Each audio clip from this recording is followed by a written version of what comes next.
নমস্কার, আমি পারুল আর আজকে চলে এসেছি পৈতে বাড়ির বাঁচাকুচা খাবার সব শেষ করার জন্য। না মজা করলাম।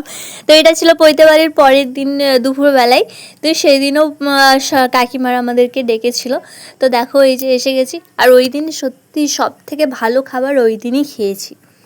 এই কদিন ধরে এত রিচ খাওয়া হচ্ছিল, তেল মশলা মানে এত রকমের তরকারি হিজি গিজি, সত্যি ভালো লাগছিল না। তা আজকে চলে এসেছি একদম প্লেন সিম্পল খাবার, ডাল, আলু পোস্ত, আলু ভাজা, আর সাথে মাছ ছিল, মাছের টক বানিয়েছিল, আবার মাছের কী সব ছিল।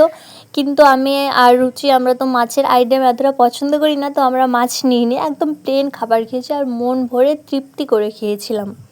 দেখতেই পাচ্ছ, গল্প করতে করতে দুজনে এই পাশে খেতে বসে গেছি।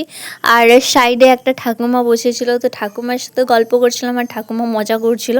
তো দেখো, কথা বলতে বলতে তোমাদের সাথে আমরা প্লেন খাবার সিম্পলভাবে খেয়ে নিয়েছিলাম। আর লাস্ট পাতে ছিল প্লাস্টিক চাটনি, সত্যি চাটনিটাও খুব সুন্দর হয়েছিল আর দারুণ। আর এদিকে ঠাকুমা বলছে আমাকে একটু ভিডিওতে নে তোদের। তো কথা বলতে বলতে আমাদের খাওয়াও কমপ্লিট হয়ে গেছে। আর দেখো এই পাশে আমার শাশুড়ি আর বাকি সব কাকিমারা বসেছে সবার শেষে। তারপর কিছুক্ষণ ওদের সাথে একটু গল্প করলাম, মজা করলাম। আর আমি বলছিলাম যে আজকে আমাদের প্যান্ডেলের লাস্ট খাওয়া, এই কদিন এত মজা হলো। তারপরে দেখো এসে একটু ঘুমিয়ে পড়েছিলাম। আর বিকেলের ওয়েদারটা এত সুন্দর ছিল, তার মধ্যে হঠাৎ করে মনে হলো যে এই ওয়েদারে তো একটু কিছু বানাতে হবে আমাদের, শুধু খাই আর খাই। তো তার মধ্যেই মাথায় এলো এই যে চাউমিন। তো আজ প্লেনভাবে একটু সিম্পল চাউমিন, সেটাই আমাদের ডিনার পর্যন্ত হয়ে গিয়েছিলো।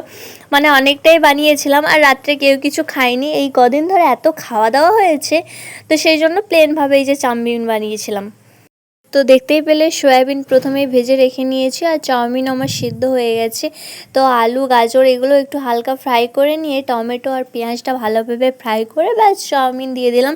এতে আমরা কোনো রকম ডিম বা চিকেন কিছুই দিইনি, একদম ভেজ চাউমিন বানিয়েছিলাম সয়াবিন দিয়ে। আর সত্যি খেতে দুর্দান্ত লাগছিল।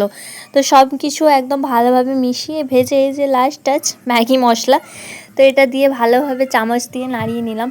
চাউমিনটা নাড়াতে সত্যি একটু অসুবিধা ছিল, ওই জন্য আমি একটা খুন্তি আর কাঁটা চামচ দুপাশ থেকে নাড়িয়ে। আর এই ফাঁকেই দেখো বাবা নিয়ে চলে এসেছে পকোড়া। তো সত্যি যত ভাবি খাবো না তত খাই। তো পকোড়া খেয়ে এই পাশে আমাদের চাউমিনও একদম কমপ্লিট হয়ে গেছে আর রুচি সবাইকে থালায় সাজিয়েও দিয়েছে। আমরা যেহেতু অনেকটাই বানিয়েছি, মানে বললাম না রাতের ডিনার হয়ে গেছে চাউমিন দিয়ে, তো সবার প্লেটে সাজিয়ে। আর এই যে রুচি আমাকে রিভিউ দিয়ে দিল, বলছে দারুণ হয়েছে। তো আজকের মতো টাটা।